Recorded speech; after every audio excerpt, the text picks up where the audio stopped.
Bonjour Guillaume. Comment vas-tu ce matin? Bonjour Sophie, super bien. On a beau temps, bah, il y a des gros nuages, mais il y a plein d'éclaircies, des trous de ciel bleu également. Alors ça va. Super. Alors Guillaume, aujourd'hui, tu vas nous parler de ton parcours qui est exceptionnel selon moi parce que ça fait un petit bout maintenant qu'on se connaît et que tu es un homme de tellement plein de ressources à l'intérieur de toi et d'une très grande sagesse. Alors, si tu me permets, je vais commencer avec la première question, c'est d'où tu viens, Guillaume? Hmm.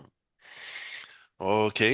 Alors, bonjour tout le monde. Merci à toi Sophie de me faire cette interview aujourd'hui. J'ai juste passé en mode avion pour pas qu'on soit dérangé sur mon téléphone portable. Et puis te Magnifique. parler, oui, puis parler à nos auditeurs qui nous écoutent, à ceux à qui ça parlera. Ben, moi, j'ai une carrière, on pourrait dire plurielle, comme plein de gens qui ont eu plusieurs vies en une. J'ai été fondé dans le sport, puisque à l'âge de 6 ans, je faisais mes premières compétitions de natation. Donc, je fais partie de ces gamins qu'on a spécialisés super tôt. Est-ce que c'est bien, est-ce que c'est pas bien? En tout cas, c'est mon parcours à moi. Et donc voilà, j'ai toute une première partie de ma vie où le sport, ça a été euh, mon unique repère. Et j'ai tout, en quelque sorte, mis tous mes œufs dans le même panier. En plus, j'avais un grand frère qui faisait le même sport que moi et qui était champion. Alors, tu vois, j'étais assez inspiré. Et dans ma chambre, il y avait des posters des meilleurs nageurs du monde avec une grille de temps, âge par âge, dans telle ou telle discipline. Et voilà, j'avais un peu comme pour le coaching sans le savoir, j'avais un rêve puissant et puis j'avais step by step comme des mini-objectifs plus ou moins inconscients à parcourir. Ça marchait parce que j'ai été l'un des meilleurs de mon âge de mon pays, la France. J'ai eu des hauts et des bas, mais et puis vers l'âge de 15 ans, j'ai eu un accident grave d'entraînement, puisque un adulte un peu inconséquent a procédé à un étirement sur mes bras, sur mes épaules, puis il a cru que je serais son futur champion, et puis ouais, il a un petit peu trop tiré sur mes bras, et j'ai eu une rupture quasi complète, en fait, d'un nerf qui s'appelle le plexus brachial dans le haut du corps, et j'ai eu une paralysie partielle du bras. Donc autant te dire que pour un nageur, voilà, à la limite tu peux te mettre à la brasse à un bras, ça va tourner en rond, mais ça va plus faire grand-chose. Donc j'ai été obligé d'abandonner ce rêve-là. Et ça a été un choc terrible parce que j'avais 15 ans, t'es en plein boom de l'adolescence à cet âge-là. Ça peut Mhm. déjà être une crise en soi sans qu'il y ait ce parcours-là, mais en plus ça a aggravé les choses parce que à ce moment-là, tout le monde personne savait quoi faire, ni les médecins, parce qu'à l'époque ça ne s'opérait pas. Donc il fallait que les fibres nerveuses repoussent tout seules. Hein. C'est ce qui s'est plus ou moins passé.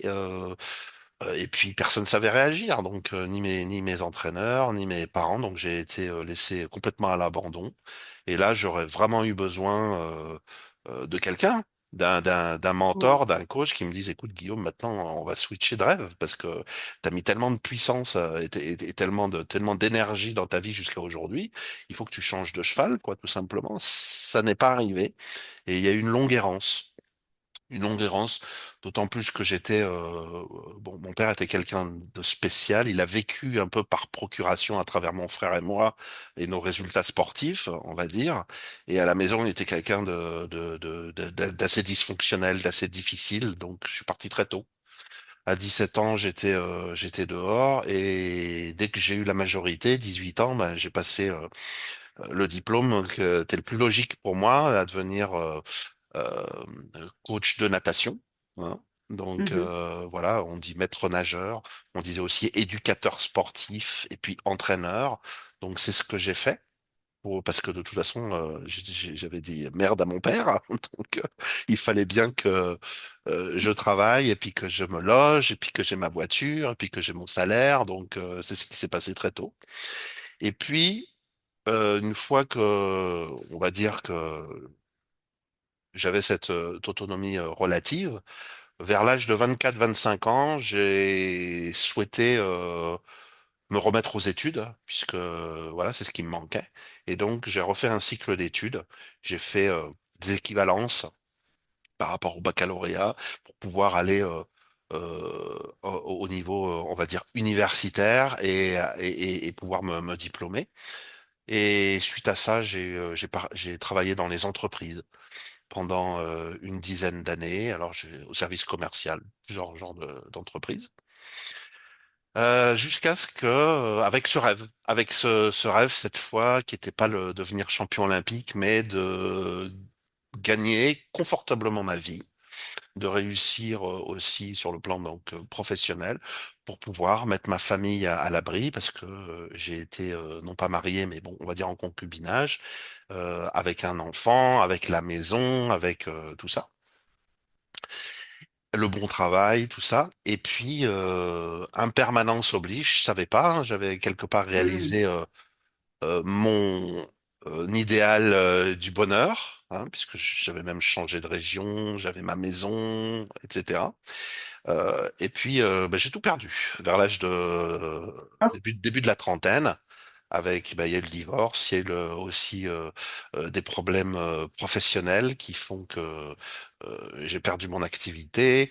La femme est partie au loin avec l'enfant, donc ça m'a arraché une deuxième fois le cœur de plus être en contact avec mon fils. Voilà, donc c'était un deuxième rêve qui s'effondrait. Et effectivement, à cette époque-là, j'ai fait ce qu'on appelait un épuisement professionnel. Aujourd'hui, on parle de burn-out, suivi quand même d'un épisode de dépression, on peut dire assez grave. Et pendant des années, après, ça a été difficile pour moi de prioriser le professionnel. Voilà. Et donc, c'est le deuxième volet de ma vie après qui s'est ouvert, puisque j'étais obligé de me prioriser.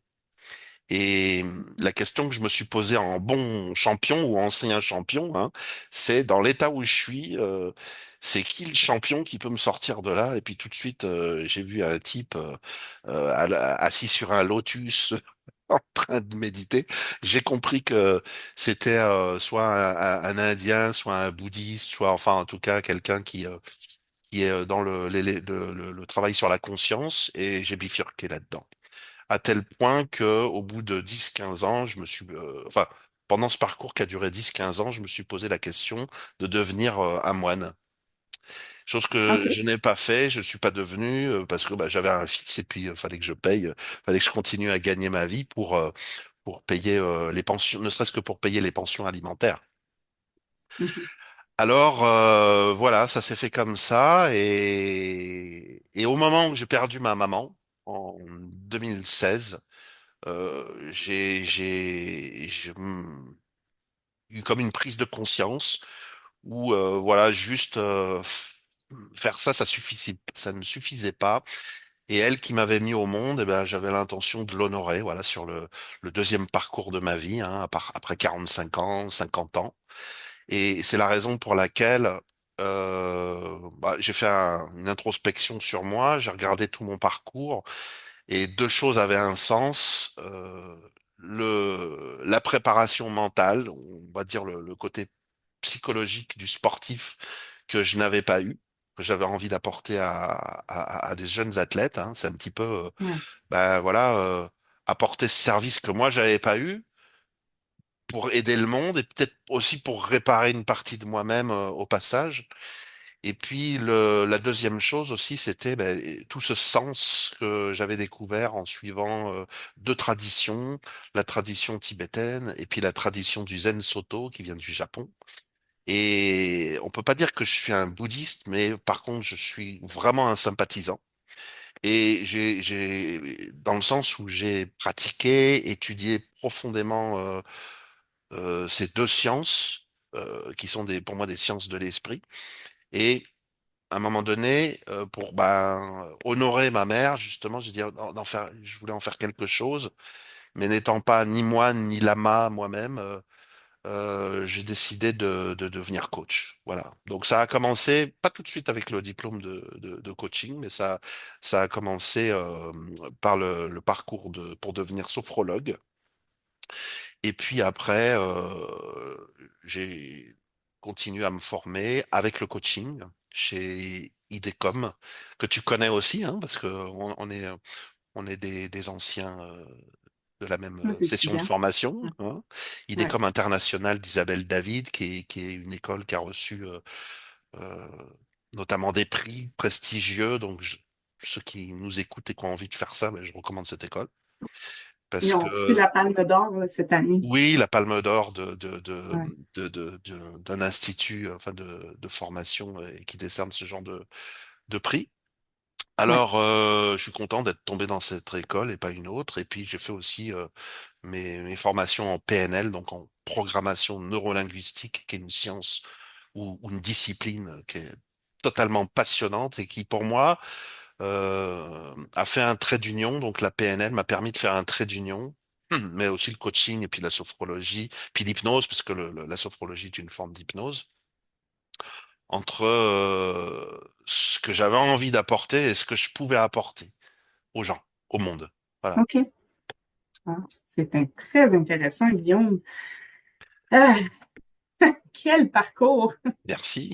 Et pour avoir été guidé par toi, autant en PNL qu'en coaching, qu'en sophrologie, ta sagesse et ton intelligence émotionnelle est tellement présente et c'est tellement, j'ai le mot percutant euh, au niveau de la précision de tes questions, de tes réflexions. Moi, je trouve ça magnifique. Euh, dis-moi, comment est-ce que ça se passe, dans le fond, une séance de coaching? Comment est-ce que les gens, quand ils te contactent, euh, pourquoi, premièrement, ils te contacteraient? Et deuxièmement, comment est-ce que ça se passe, une séance de coaching pour ceux qui sont peut-être un peu réticents ou, tu sais, ils savent pas trop, ils ont peur un peu, donc ils ont de la difficulté à passer à l'action. Comment ça se passe? Ah bah, il y a deux cas de figure. Je dirais donc, comme tu as compris, j'offre deux services.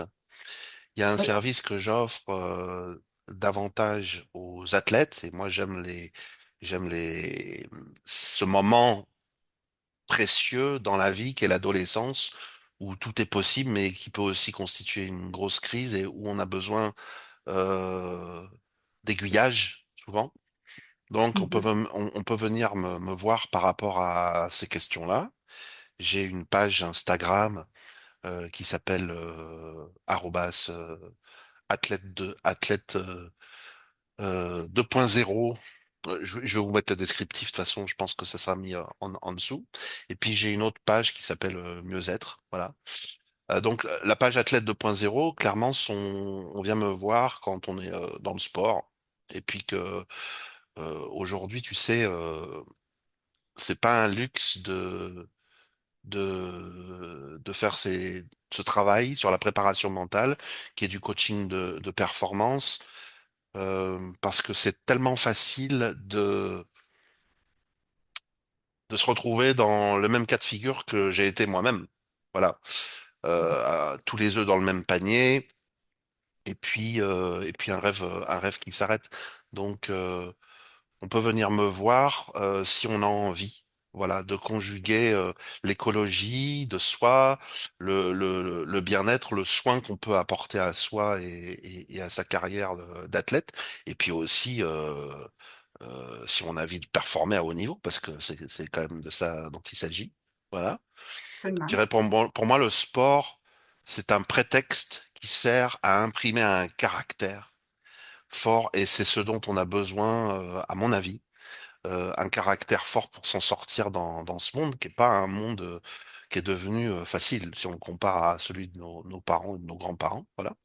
Donc il y a une valeur ajoutée là et j'accompagne les gens dans cet environnement-là. Et puis l'autre service s'adresse aux gens qui sont ouverts à l'éveil de conscience et qui cherchent des solutions pratiques, pas des solutions on va méditer pendant 30 ans pour voir ce qui se passe, mais des solutions pratiques, voilà, qui sont issues de l'éveil de conscience, bien sûr, je cherche le terme, de la mindfulness, comme on dit en anglais, la pleine conscience, mais voilà, en Mhm. français. Et puis aussi le heartfulness, qui est là, il n'y a pas d'équivalent en français, mais qui est la pleine conscience du cœur. Donc il Mhm. existe aujourd'hui des exercices à vertu thérapeutique qui sont très puissants, qu'on trouve presque pas sur le marché du coaching et de l'accompagnement aujourd'hui, et donc qui sont particulièrement aidants pour des gens notamment qui vivent des problématiques de stress professionnel. Nous, en France, on en a beaucoup parce que c'est à peu près 30% des salariés qui se plaignent de stress professionnel, souvent lié à un management toxique. Voilà, il faut Mhm. le savoir. Et j'ai aussi, curieusement, beaucoup de gens qui viennent me voir pour des deuils amoureux. Voilà, donc je sais pas, je dois dégager quelque chose par rapport à ça parce que c'est une épreuve bah, que j'ai moi-même connue, bien sûr. Euh, et le sentiment amoureux, c'est un sentiment extrêmement puissant chez l'être humain. Et effectivement, quand il y a eu un deuil amoureux, c'est parfois extrêmement douloureux et difficile de s'en sortir en restant tout seul, sans que ça prenne des années à s'en sortir. Voilà. Donc, c'est un peu les deux types de personnes qui peuvent venir me voir. Et le contact est très facile, ça se fait par Instagram ou par directement mon site internet ou mon mail ou voilà que je vais bien sûr communiquer en dessous la vidéo. Pour juste avant de passer à la deuxième partie de la question, c'est est-ce que tu fais juste du coaching en France ou c'est au niveau de la francophonie? Donc, Alors ici au Québec, là, genre. oui, non, non, je coach toute la francophonie, je coach en présentiel bien sûr, et puis aussi à distance À avec distance. oui oui avec la technologie aujourd'hui. J'ai déjà été en contact avec des gens de Tahiti, avec des gens de Nouvelle-Calédonie, avec des gens du Québec, hein, dont toi. Voilà, donc on peut venir me voir de partout tant qu'on est dans la francophonie. Tant qu'on est dans la francophonie, parce que des athlètes, des jeunes athlètes, des jeunes ados athlètes, il y en a partout dans le monde et qui parlent français et qu'en plus d'aller chercher ce mindset-là qu'ils ont besoin pour pouvoir performer, pardon, Oui, puis j'allais dire aussi, je rajoute des entrepreneurs qui peuvent très bien venir me aussi. voir aussi parce que d'avoir un mindset et ça se fabrique et ça se construit puissant. Et toi comme moi, on le sait que c'est aidant pour faire ce qu'on a à faire au niveau de l'entreprise, qui est aussi, on pourrait dire, en soi, un sport de haut niveau. C'est ça, je m'en allais dire. Ouais, C'est un sport d'être entrepreneur, ouais, mais c'est absolument. beaucoup au niveau du mental, le sport de l'entrepreneuriat, effectivement. Oui, Et oui, et puis comment, pardon, on sous-estime tellement ça, je sais pas comment c'est au Québec, mais on voit bien aux États-Unis, par exemple, les Américains, ça fait longtemps qu'ils ont compris que pour changer complètement la donne, il faut passer par le mental. C'est ce oui, qu'on a appris aussi dans notre école de coaching, qu'on a appris en PNL, avec tous les outils qu'on a, l'hypnose. Et en France, on a comme pas encore réagi. Ça commence, mais c'est long pour démocratiser ces outils auprès de la population. Ça prend beaucoup, beaucoup de temps. Je sais pas pourquoi. La France, c'est comme ça. Ce qu'il y a de bien avec les Français, c'est quand ils prennent conscience, ils s'y mettent, vraiment. Mais le truc, c'est qu'ils prennent conscience. Voilà. Alors, ah, c'est un peu ben, pour ça oui, que je fais cette interview. S'il vous plaît, essayez. On essaye, on oui, ose, on essaye, on prend confiance. Et puis, on n'aime pas. Ça, évidemment, on est toujours libre. exactement. Et et un coach est unique. Donc, oui, vous pouvez essayer, Guillaume, effectivement, mais toute personne est unique comme tout coach est unique. Alors, de grâce, essayez pour le bien-être de vous-même.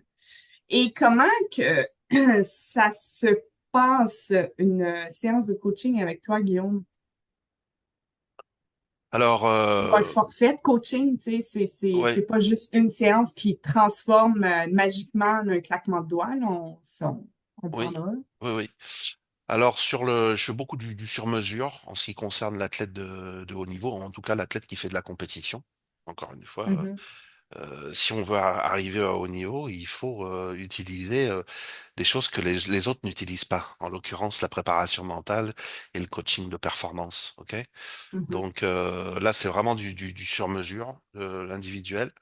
Et puis j'ai une offre pour ceux qui veulent aussi s'intéresser à l'éveil de conscience dont je parlais tout à l'heure, avec ces outils à vertu thérapeutiques qui sont extrêmement puissants et faciles à mettre en œuvre sans avoir à faire 10 ans de yoga ou de méditation ou de qigong, ou je sais pas quoi, et qui sont quand même ouverts à ça. Eh bien, j'ai un combo là en ce moment euh, avec 3 vidéos éducatives suivies de 2 séances individuelles avec moi et pour vous montrer à quel point vous pouvez redevenir autonome et souverain sur votre environnement intérieur émotionnel.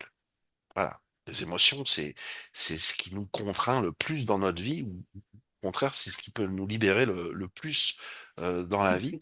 avec voilà, et qui sont en même temps des exercices pour ceux qui ont envie de s'engager sur la voie de l'éveil de conscience et qui vont venir petit à petit éroder les causes qui sont profondément inscrites en nous, au fond de notre esprit, et qui sont des causes d'insatisfaction, de souffrance, de difficulté, voilà, que j'appelle la saisie d'un soi ou la saisie égotique. On vient éroder cette structure. Et une fois et plus on le fait, plus on peut toucher à des états qui sont inhérents, qui existent déjà à l'intérieur de nous, mais qui sont voilés par ces voiles justement psychiques, émotionnels qu'on a tous. Voilà. On a Donc tous. c'est un travail très pratique à faire. euh, qui peut se faire à la fois à court terme et à plus long terme si on a envie d'aller plus loin. Hmm, super. Et on a cette offre-là sur tes Absolument. réseaux Sur mes sociaux. réseaux, Parfait. on peut tout de suite être projeté dans l'écosystème que j'ai créé digital et se procurer voilà, opter pour cette solution ou les solutions concernant les athlètes, voire les entrepreneurs. Mhm, absolument. Dis-moi, il y a quelque chose qui me chicote parce que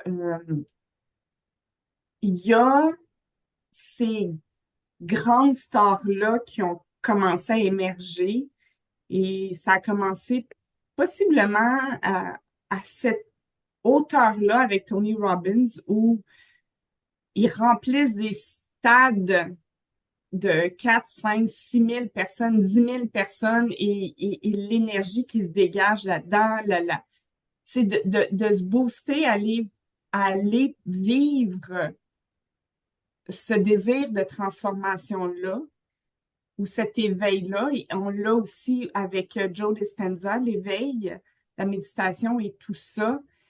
Mais quand il y a le temps quand on revient à la maison et qu'on a toute cette énergie-là en soi et que tout notre être désire vraiment atteindre, exemple, cette plénitude-là à l'intérieur ou cet éveil spirituel-là. Et qu'est-ce qu'on fait quand on peut pas aborder aller chercher ces formateurs-là qui chargent un prix de fou? Parce que dans le fond, ils ont la même formation que toi, là, toi et moi. Ben, toi, tu as d'autres formations, là, mais tu sais, on part toutes d'une base de formation. Alors, qu'est-ce que tu aurais à dire à ces gens-là qui peuvent pas se payer ces coachings-là qui coûtent une fortune? Vous autres, vous avez Franck Nicolas. Oui, oui, oui, absolument. Tony Robbins, Franck Nicolas, tu parles de Joe Dispenza, qui sont des gens extrêmement célèbres. On dirait Ouais, que ils charrient le monde avec eux, hein, qui remplissent des stades entiers là, de gens qui viennent les voir. Et je trouve fabuleux le travail qu'ils font parce que c'est comme s'ils réveillaient en fait, hein, ouais. la flamme chez les gens. Et je pense que c'est quelque chose de fondamental. Je l'ai dit tout à l'heure, quand j'ai commencé mon parcours, j'ai allumé une flamme, il y avait ces posters dans ma chambre affichés, puis ces temps, et puis ces rêves de gosse. Et je pense la vie, bien souvent, nous les éteint. Voilà. Et qu'on a la capacité de les rallumer. Hmm. Passer 40 ans, 50 ans, souvent sont des moments de la vie particuliers où on peut relancer la machine, on peut relancer ça. Donc, aller voir ces gens-là, c'est fabuleux pour ça. Mais comme tu le dis, une fois qu'on rentre chez soi, ben, comment on fait pour pas que ça s'éteigne? Parce que c'est C'est ça. fragile. Voilà. Et nous, on sait qu'on a des techniques, hein, avec le coaching, avec la PNL, avec l'hypnose, la préparation mentale pour justement faire que cette petite flamme elle devienne un gros foyer, quoi, un gros feu puissant. Parce que une fois qu'on fait ce travail, qu'on passe de cette flamme à l'installation, on va dire, d'un accompagnement véritable, bah, c'est ça qu'on fait. On transforme la flamme en un foyer puissant. Une fois que notre foyer est puissant, on a juste à faire en sorte qu'il s'éteigne pas. Mais c'est beaucoup plus facile pour pas qu'il s'éteigne. Et puis, vous savez, un feu, ça peut prendre, ça peut prendre. Et je fais partie de ceux qui pensent que plus notre rêve est puissant, plus notre envie est énorme. On le voit dans le sport. En général, deux équipes qui s'entraînent de la même façon, celle qui gagne, c'est celle qui a le plus faim. Elle a faim de rêve, elle a faim de réussite. Elle a cette faim. Elle a ce désir puissant qui est au fond d'elle, cette équipe-là, et c'est pour ça qu'elle gagne. Voilà. Et je pense que dans la vie, c'est le challenge qu'on a à faire, c'est à la fois d'être capable de faire grandir ce désir pour que ça nous rende inarrêtables, et à la fois on a cette habileté aussi à régler notre équilibre pour pas que le feu embrase la forêt non plus, hein. Il faut pas exagérer. Donc voilà, le travail qu'on peut faire dans un accompagnement individuel qu'on pourra pas faire en allant voir Tony Robbins, euh, Franck Nicolas ou Joe Dispenza. Voilà. Donc j'invite tout le monde, moi, avec moi ou avec un autre, hein, d'aller se faire accompagner par un coach. C'est tellement transformateur, quoi. Je veux dire, Mhm. et c'est un raccourci, hein, pour les gens. Je Quoi que pense vous que ayez envie de faire, vous ayez envie de changer votre vie au niveau professionnel, vous ayez envie de changer votre vie au niveau relationnel, au niveau de prendre soin de vous, euh, toutes les questions qui sont les questions des hommes et des femmes qui vivent une vie, j'allais dire, presque normale, mais aussi épanouissante. absolument. Puis parce qu'un coup que le feu est pris, quand tu mets des bûches dedans, que tu mets de l'oxygène, tu sais, que tu permets au feu d'avoir de l'oxygène, c'est ça, c'est d'entretenir. Mais le plus dur, je pense, effectivement, c'est de partir le feu. Après ça, c'est important de l'alimenter. Guillaume, tantôt, tu as parlé de la sophrologie. Mm, Est-ce que tu peux m'en dire plus? Parce que je ne sais pas si les auditeurs savent c'est quoi. mm. Voilà. Oui, tout à fait. Euh, la sophrologie, en fait, c'est venu d'un monsieur qui s'appelle Alfonso Caicedo, qui a inventé ça dans les années 60. Et puis, au début, c'était assez thérapeutique. Et après, ça a été mis au concours on va dire, du développement personnel pour aider les gens dans leur développement personnel. Donc, on peut s'en servir pour les deux raisons. que ça soit thérapeutique ou professionnel. Et qu'est-ce qu'il a fait, ce monsieur Caicedo? En fait, il a fait une expédition au Tibet et au Japon. Et il s'est mis à faire ça parce que c'était un ancien psychiatre et que sa femme était passionnée de yoga. Donc elle lui a dit, ben, toi tu connais tout sur l'Occident, va voir aussi l'autre face, côté Orient, enfin Asie. Et puis donc c'est ce qu'il s'est mis à faire. Et il s'est mis en off pendant 2 ans, 3 ans, et puis il est revenu avec cette discipline. Et moi, comme je connais, je sais ce qu'il est allé voir, où il s'est servi, où il s'est nourri, à quelle source, au niveau tibétain et au niveau Zen Soto, donc du Japon, bah, ça me parle d'autant plus, quoi. Donc on peut faire vraiment du travail à plusieurs niveaux. On peut faire du travail sur le corps, voilà, parce qu'on peut passer par le corps pour relâcher des tensions.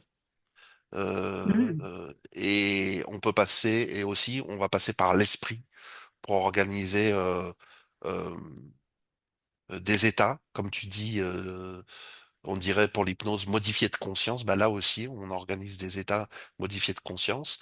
Et ça s'apparente beaucoup ensuite à une forme d'hypnose où on va guider les gens pour qu'ils trouvent des ressources au niveau de l'inconscient, parce que l'inconscient, on sait que ça, il y a un langage qui est différent du mental, hein, qui est beaucoup métaphorique, voilà, suggestif, etc. Donc la sophrologie, je dirais que c'est ça, c'est des exercices physiques, aussi respiratoires, et des exercices par l'esprit qui permettent de soit de traiter des thématiques, on va dire, de manière un peu thérapeutique, soit d'avancer sur son propre développement personnel. Voilà. Mais c'est un outil que j'utilise sporadiquement parce que quand on fait des vraies séances de sophrologie, voilà, ça peut durer 1 heure, 1 heure et demie. Moi, je m'en sers dans le coaching. Je fais du coaching et de temps en temps, parce que comme tu le sais aussi avec la PNL, on peut mettre les gens déjà dans des états modifiés de conscience. Et quand tu sais que Ouais. Caicedo a créé sa sophrologie avec un peu de choses tibétaines, un peu de choses japonaises, un peu de PNL, un peu de ceci, ben voilà, on sait aussi quand on sait comment c'est fabriqué, on peut encore mieux aider les gens. Wow. Tout ça est fascinant, Guillaume. Euh, Qu'est-ce qui s'en vient pour toi pour la suite, pour cette conclusion? Qu'est-ce que tu voudrais dire pour terminer?